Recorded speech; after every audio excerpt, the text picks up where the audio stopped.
You've walked past them your entire life without noticing. The doorways that stretch 15 feet high in corridors where grandeur serves no purpose.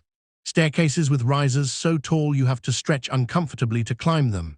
Chairs sitting in museum storage rooms with seat heights that would leave your feet dangling uselessly in the air. We call these things architectural curiosities, decorative excess, ceremonial design choices. But what if the explanation is simpler and far more disturbing? What if they were built for people who actually used them? I stumbled into this investigation through the back door, researching construction techniques in 19th century government buildings. The measurements kept bothering me: 12-foot doors in back hallways, 14-foot ceilings in administrative offices, furniture scaled 20% larger than human proportions. Every official explanation pointed to aesthetic choices, to intimidation tactics, to the architectural fashion of the era.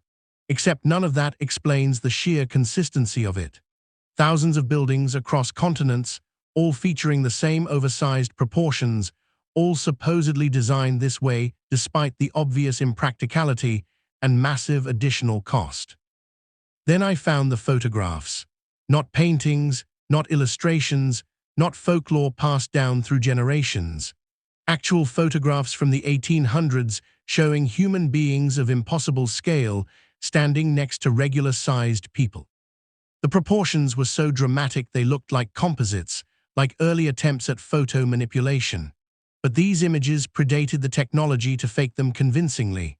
The grain matched perfectly, the lighting fell correctly, the shadows aligned with the sun angles. These weren't circus performers with documented traveling routes and promotional materials. They were just people, photographed in formal settings, wearing period-appropriate clothing, sometimes surrounded by family members of normal height. The British Museum archives contain several. The Smithsonian mentions them in passing, categorizes them as medical anomalies, then files them away without further investigation. French collections show similar images, catalogued and stored. Russian imperial records reference persons of unusual stature serving in ceremonial roles. Always the same pattern. Acknowledge, categorize, dismiss, move on, never investigate the implications, never ask the obvious questions. Why were there so many? Why do the photographs cluster in specific decades, primarily between 1850 and 1900, then suddenly disappear? Why do contemporary accounts describe these individuals not as oddities, but as normal members of society, holding positions of authority, working as guards and overseers and foremen of construction projects? Here's where it gets strange. Many of these photographs show the giants standing in front of buildings. Massive buildings with doorways that seem absurdly oversized for normal humans, but perfectly proportioned for the individuals pictured. Buildings we've been told were designed for grandeur. Buildings that suddenly make complete sense when you place a 9-foot-tall human being in the frame. Once you see it, you can't unsee it. I started measuring systematically. Courthouses across America from the 1700s and 1800s. Administrative buildings throughout Europe.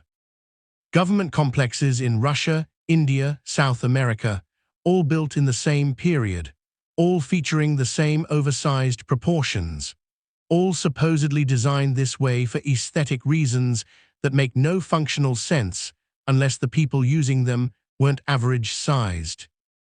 In St. Petersburg, administrative buildings from the 1700s have 12-foot doors in back hallways where no one was meant to be impressed. In Buenos Aires, municipal structures feature staircases requiring enormous strides.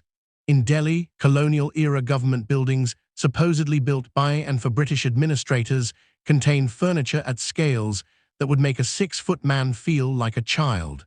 These weren't ceremonial spaces. These were working buildings, offices, administrative centers, the everyday architecture of governance and oversight. Who were they built for? That's where Tartaria becomes impossible to ignore. If you're unfamiliar, Tartaria appears on maps from the 1700s and 1800s as a vast territory spanning northern Asia. Not a legend, not a myth. An actual labeled region appearing in encyclopedias and atlases with the casual certainty of France or Spain. Then sometime in the mid-1800s it vanishes, not conquered, not renamed, erased. The maps are redrawn, the encyclopedias are revised, the history books pretend it never existed, but the architecture remains. Massive stone structures across Central Asia, Russia, Mongolia, buildings of impossible scale and precision, doorways sized for giants, halls that echo with vastness. All supposedly built by various empires or local craftsmen with no documentation, no verified construction records, no explanation for how they achieved such engineering feats with the technology supposedly available. What if the giants weren't anomalies? What if they were administrators, overseers, a guardian class of a civilization we've been taught to forget? What if Tartaria, whatever it actually was, employed these individuals not as curiosities, but as functional members of society, and the architecture reflects that reality? It would explain why the photographs always show these individuals in formal, official contexts, positioned as authority figures rather than spectacles. It would explain why they disappear after the 1890s, right when the last references to Tartaria vanish from official records. It would explain why the buildings remain, but the occupants have been systematically written out of history. If you wanted to erase a civilization from collective memory, wouldn't you start by erasing the most visible evidence? The individuals whose very existence proves something else was here. The photographic record isn't the only evidence. Throughout the 18 and early 1900s, newspapers across America regularly reported discoveries of giant human skeletons, not scattered anomalies, systematic findings. The New York Times in 1885 reported a 7-foot skeleton discovered in a Michigan mound.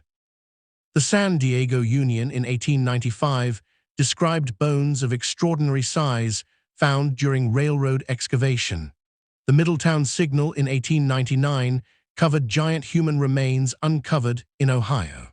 These weren't tabloid sensations. These were mainstream newspapers reporting what was considered newsworthy, but not particularly controversial at the time. The accounts describe skeletons measuring 7 to 12 feet in length, often found in organized burial sites, frequently accompanied by artifacts suggesting advanced metallurgy and construction knowledge. Then something changed. After approximately 1920, these reports stop. Not gradually, abruptly, discoveries that were once front-page news simply ceased to appear. The skeletons already found, many sent to the Smithsonian Institution for further study, now allegedly don't exist in their collections. Missing, lost, misplaced during routine transfers, hundreds of specimens, all vanished without proper documentation. The pattern is too consistent to ignore. Discoveries peak in the late 1800s, the same period the giant photographs appear, the same period Tartaria disappears from maps. Then everything stops. The photographs stop. The newspaper reports stop. The encyclopedias rewrite themselves, as if someone decided certain questions were no longer acceptable to ask. But those buildings are still standing. Those doorways still tower overhead.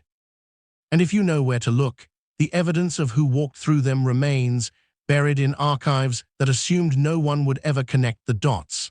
The Smithsonian connection appears in nearly every documented case from this period. The pattern is mechanical in its repetition. Local discovery occurs. Newspapers report it. Excitement spreads through the community. Then representatives arrive, usually identifying themselves as affiliated with the Smithsonian's Bureau of Ethnology. They collect the remains, promise further study, issue receipts. The bones disappear into institutional archives that somehow lose track of hundreds of specimens across decades. In 1891, workers excavating near Lake Delavan, Wisconsin, uncovered a burial site containing what they described as enormous skeletons with skulls significantly larger than modern humans. The local newspaper documented measurements. Witnesses provided sworn statements. The Smithsonian was contacted. The remains vanished. No catalog entry exists. No study was published. No explanation was offered. Catalina Island, off the California coast produced similar discoveries throughout the 1800s. Amateur archaeologist Ralph Glidden spent years excavating what he identified as a massive burial complex containing over 4,000 skeletons, many measuring between 7 and 9 feet in length. He photographed his findings extensively. He maintained detailed records. Smithsonian officials reportedly visited his collection. After Glidden's death, nearly all the bones disappeared. Most of the photographs are now missing. What remains are a handful of contested images that skeptics dismiss without explaining where thousands of documented specimens actually went. The official response to these disappearances follows a predictable script. When pressed, institutional representatives claim the bones were likely reburied according to later ethical guidelines, misplaced during facility transfers, or never properly catalogued in the first place.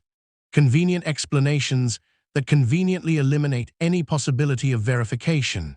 But here's what troubles researchers who have actually examined the archival records.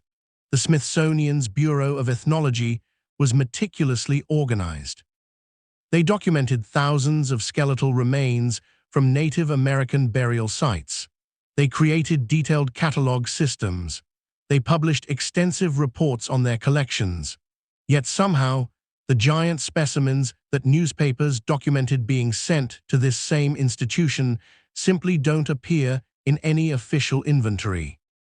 Either the nation's premier scientific institution experienced catastrophic record-keeping failures exclusively regarding the most unusual discoveries, or someone made deliberate decisions about which evidence deserved preservation and which evidence should quietly disappear.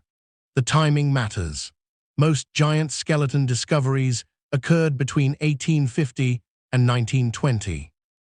The same 70-year window when Tartaria vanished from maps, when photographs of unusually tall individuals abruptly stopped appearing, when architectural records began attributing massive structures to civilizations that lack credible construction documentation. What if these weren't independent phenomena? What if they were connected elements of a systematic historical revision? Consider the mechanics of how history gets written.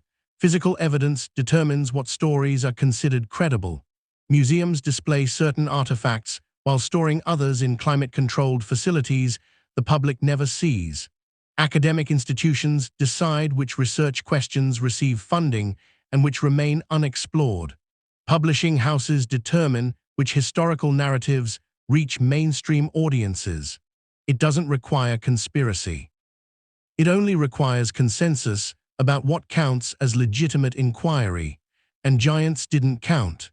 By the early 20th century, academic archaeology had committed to specific frameworks about human development, migration patterns, and technological progression. Discoveries that challenged those frameworks created professional problems. Better to file them away, label them misidentifications, and focus research on findings that reinforced accepted models. The suppression wasn't malicious. It was methodological. Science progresses by building on established foundations, not by constantly questioning them. Anomalies get explained away because acknowledging them would require dismantling entire theoretical structures.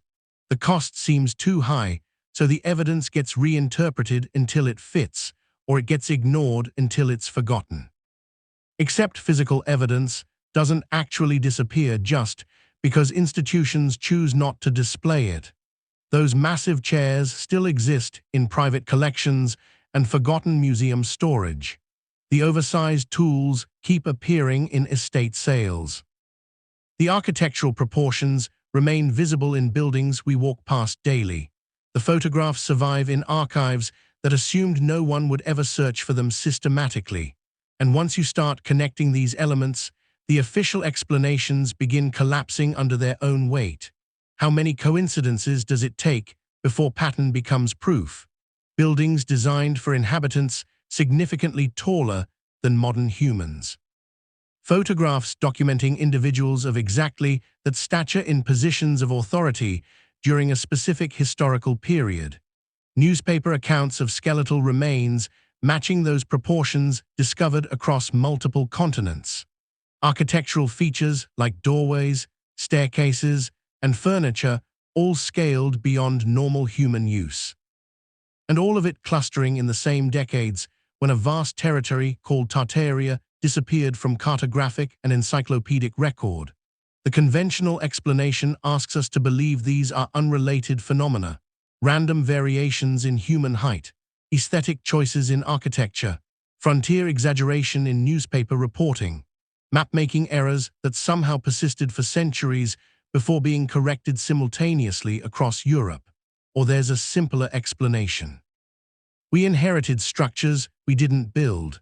We occupied spaces designed for different inhabitants. And rather than acknowledge that uncomfortable reality, we rewrote the construction dates, backdated the architects, and systematically removed evidence of who came before. The mud flood theory attempts to explain what happened to Tartaria's population.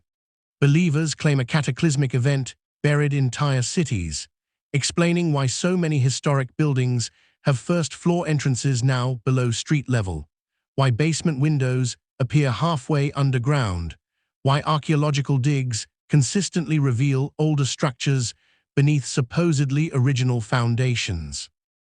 Mainstream geology dismisses this as misunderstanding how urban environments naturally accumulate layers over time. Streets get repaved repeatedly. Ground levels rise as civilizations build on their own refuse. Flooding deposits sediment. Normal processes, not catastrophic events. But that explanation struggles with specific cases. Buildings where the architectural elements below current street level show no water damage, no sediment intrusion, no signs of gradual burial. Structures where the underground portions are finished spaces with decorated ceilings and functional doorways, not basements or foundations. Construction that suggests these areas were designed as ground-level features, not subterranean additions. Walk through older European cities and you'll find entire neighborhoods where modern streets run several feet above the original ground level. Shops access their basements through what were clearly once front doors. Ornate windows designed to face streets now open into areas below sidewalk level. The standard explanation is centuries of gradual accumulation. But examine the architecture closely and something doesn't align. These aren't rough foundation walls exposed by rising streets. These are finished surfaces, decorated interiors, spaces built to be seen and used at ground level. What covered them? When? And why does it happen so consistently across geographically separated locations that supposedly developed independently? Questions that lead to more questions.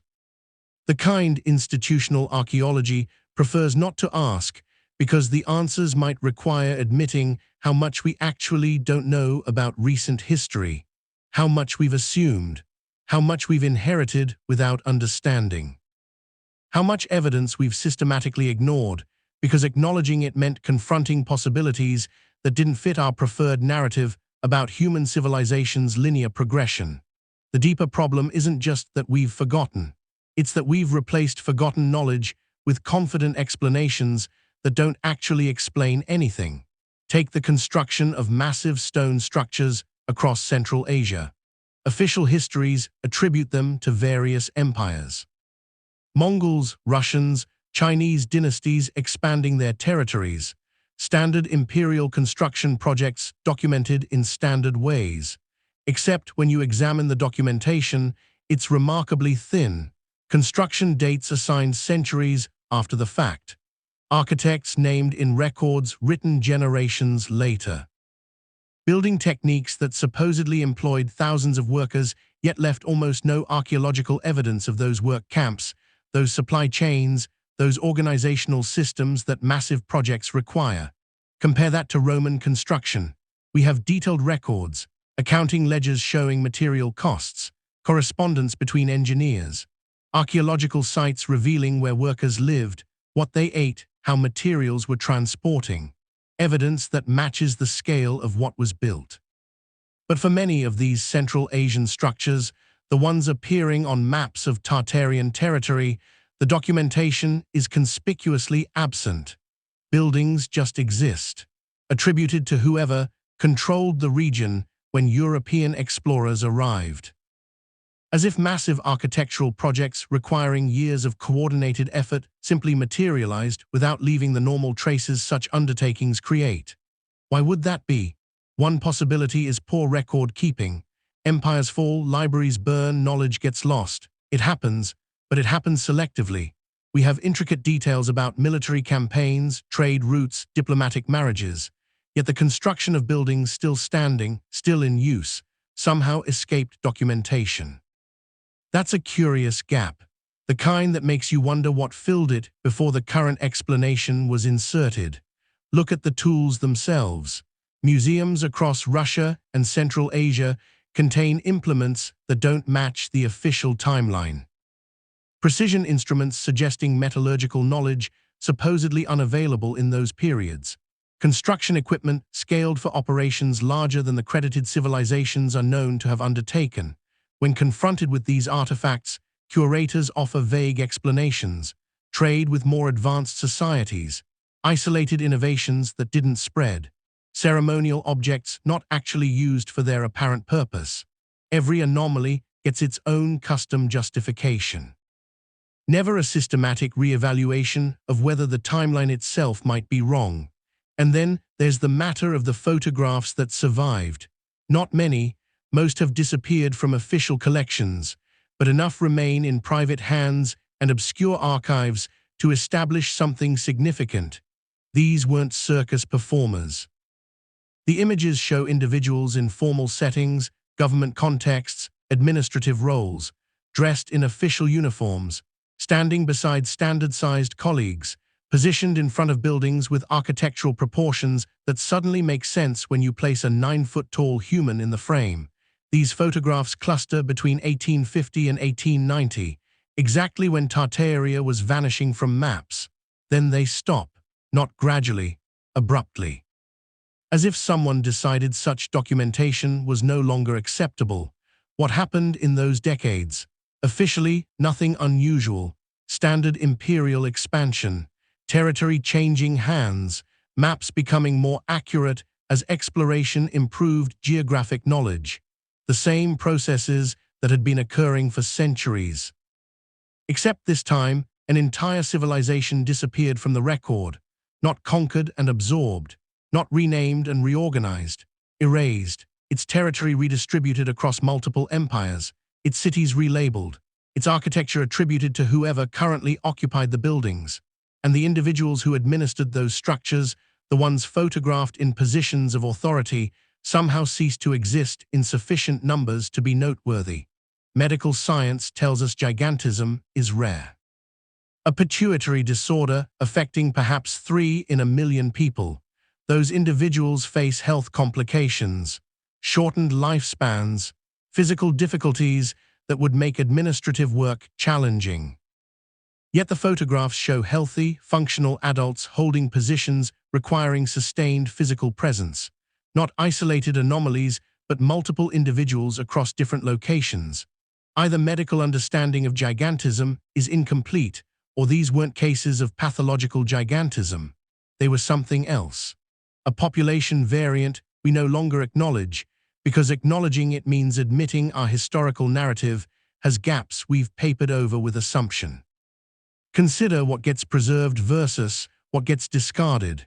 When museums acquired collections in the late 1800s and early 1900s, they made choices. Artifacts supporting the preferred historical narrative were catalogued, studied, displayed.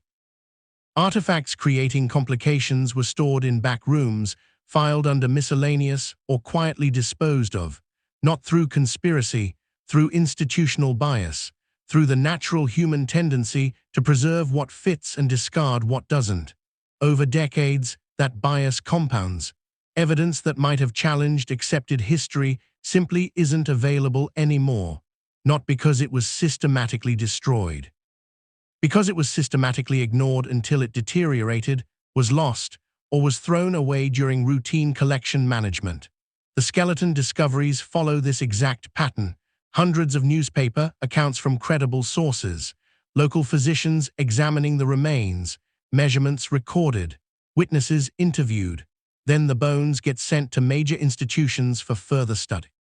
Vanish not all at once, gradually, misplaced during transfers, lost in storage reorganizations, damaged beyond usefulness.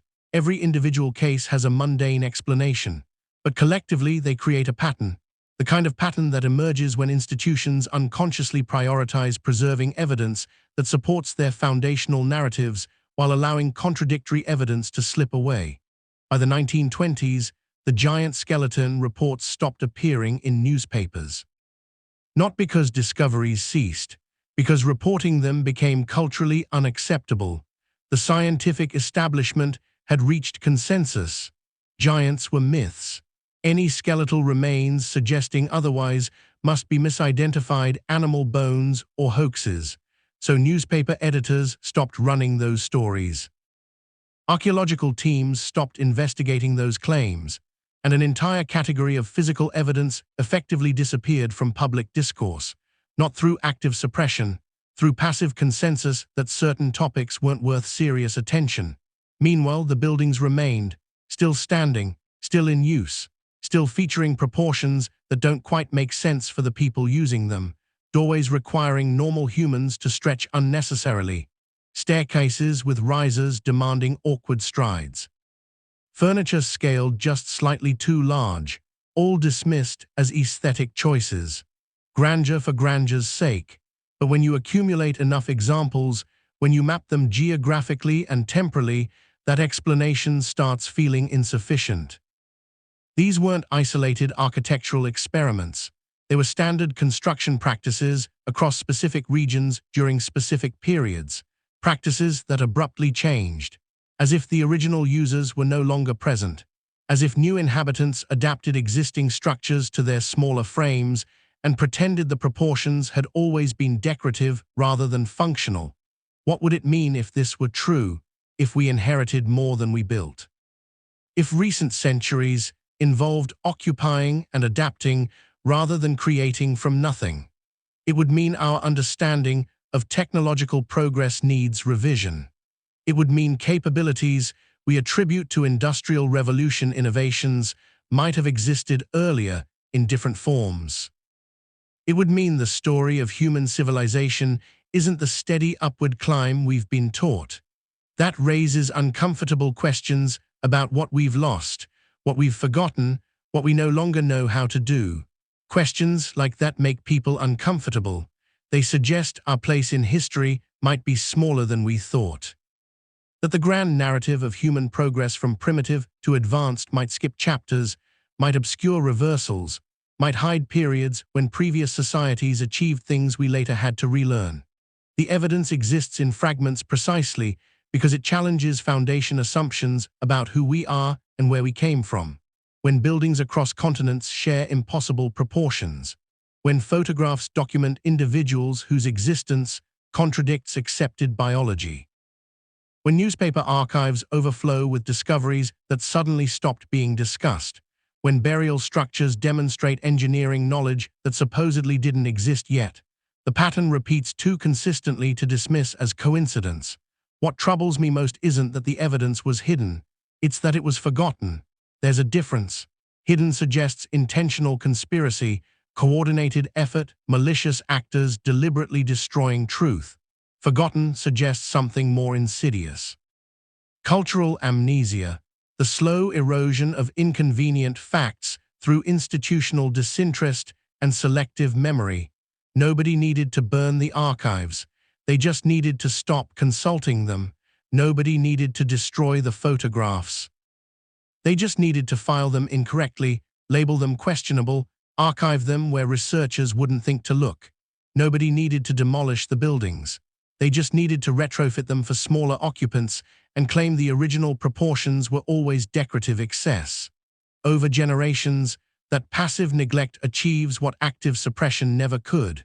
Complete erasure without conspiracy. Total historical revision without a single villain to blame. The giant discoveries stopped being reported after 1920, not because giants suddenly ceased existing, because the cultural framework for understanding them had shifted. Scientific consensus had formed around specific models of human development. Models that didn't accommodate a distinct population of exceptional size integrated into recent historical periods. So discoveries that contradicted those models became professionally risky to report. Newspaper editors who ran such stories risked appearing credulous. Archaeologists who investigated such claims risked professional marginalization. Museum curators who displayed such remains risked institutional embarrassment. The social pressure didn't require coordination. It emerged organically from shared assumptions about what constituted legitimate evidence. That's how you erase history without conspirators. You create an environment where certain questions simply aren't asked anymore. Where evidence contradicting accepted narratives gets dismissed reflexively rather than examined carefully. Where the cost of challenging consensus exceeds any potential benefit. The Tartaria connection amplifies this pattern. Here was a region appearing on maps for centuries, documented in encyclopedias, referenced in diplomatic correspondence, described by travelers, then suddenly absent, redrawn, relabeled, explained away as European ignorance about Asian geography. But the timing matters. Tartaria disappears from maps in the same decade's giant skeleton discoveries peak. In the same period, massive architectural projects featuring oversized proportions concentrate. In the same years, photographic evidence of individuals with impossible stature clusters most densely. Correlation doesn't prove causation, but it demands explanation. Instead, we get silence. Academic literature treats Tartaria as a map-making error, nothing more. The giant discoveries get classified as hoaxes or misidentifications without systematic analysis. The architectural proportions remain unexplained except through vague references to aesthetic preference. Each anomaly handled separately, categorized independently, never examined as connected pieces of a larger pattern. That fragmentation serves a function. It prevents anyone from assembling the complete picture, because the complete picture suggests something academic institutions can't easily accommodate. That recent history contains gaps. That technological capabilities existed earlier than credited. That human biological diversity included variations we no longer see. That civilizations rose and fell without leaving the paper trails modern scholarship requires for validation. Accepting that possibility means accepting uncertainty, means admitting our historical timeline might contain errors, our archaeological interpretations might miss crucial context, our understanding of human development might need fundamental revision. Institutions resist such admissions, not through malice. Through inertia, through the natural human tendency to defend established positions rather than question them, so the evidence remains scattered. The photographs filed incorrectly, the newspaper accounts dismissed, the architectural mysteries unexplained, the burial discoveries forgotten. Each piece isolated, each anomaly contained, each question deflected with just enough plausibility that most people don't pursue it further. Except the buildings still stand. You can visit them, walk through doorways sized for occupants taller than you, climb staircases with risers that force awkward strides, stand in halls with proportions that dwarf normal human scale. The physical evidence persists regardless of how thoroughly the documentary evidence has been obscured. That's what makes this different from typical historical mysteries. We're not debating ancient civilizations lost to time. We're examining structures people use daily: government buildings, courthouses, administrative centers, churches, railway stations, all constructed within documented historical periods, all featuring proportions that conventional explanations struggle to justify. The question isn't whether giants existed in prehistoric times, it's whether they existed recently enough to photograph, recently enough to build the infrastructure we inherited, recently enough that their systematic removal from historical record required active effort rather than simple passage of time. The photographic evidence alone should have settled this. Cartes de visite from the 1860s. Cabinet cards from the 1870s. Tintype images from the 1880s, all predating manipulation technology that could create convincing composites, all showing individuals whose proportions relative to normal-sized people in the same frame suggest heights of 8, 9, sometimes 10 feet. These weren't circus performers. The photographs lacked promotional context, no banners advertising attractions, no showmanship, just formal portraits, people in period clothing, sometimes with families, sometimes in professional settings, sometimes in front of buildings whose doorways suddenly make sense when you see who actually used them. Those photographs exist in archives. Museums have them. Private collections hold them, but they're not displayed, not studied systematically, not examined by specialists who might determine definitively whether they're authentic or fabricated. Instead, they're filed under miscellaneous historical photographs, catalogued without context, preserved but effectively hidden through bureaucratic obscurity, because examining them seriously means asking questions that lead uncomfortable places. If these individuals existed in sufficient numbers to be regularly photographed, where did they go? If they served in positions of authority and oversight, what happened to that social structure? If buildings were constructed to accommodate their proportions, who built for us afterward? The answers suggested by the evidence don't fit comfortable narratives about progress and civilization. They suggest discontinuity, replacement, a reshuffling of human populations and power structures that left physical traces but was written out of official records. Maybe that's why the evidence was allowed to scatter, why the skeletons vanished into museum storage, why the photographs were filed incorrectly, why the architectural mysteries remain deliberately unexamined. Not because someone orchestrated a cover-up, because collective amnesia was easier than confronting what the evidence actually showed. That history isn't what we've been teaching, that the world we inherited came from somewhere we've chosen not to remember. The evidence sits in plain sight, waiting for eyes willing to see it. Those doorways tower overhead in buildings you pass every week. The photographs remain archived, misfiled, but intact. The newspaper accounts still exist in library microfilm collections nobody consults anymore. The measurements don't lie. The proportions remain unchanged regardless of how convincingly we've explained them away. What happened between 1850 and 1920 wasn't gradual evolution. It was replacement. The individuals photographed in positions of authority, the skeletal remains discovered in organized burial sites, the architecture scaled for different inhabitants, all point to the same conclusion. We didn't build this world, we moved into it. And rather than acknowledge that uncomfortable truth, we rewrote the timeline, backdated the construction, and forgot the builders. The buildings remember what we've chosen to forget. Walk through them with different eyes. Measure the doorways, climb the staircases. Notice how nothing quite fits, because it wasn't built for you. It was built for them, the guardians, the overseers, the giants we erased from history because their existence proved we inherited more than we created.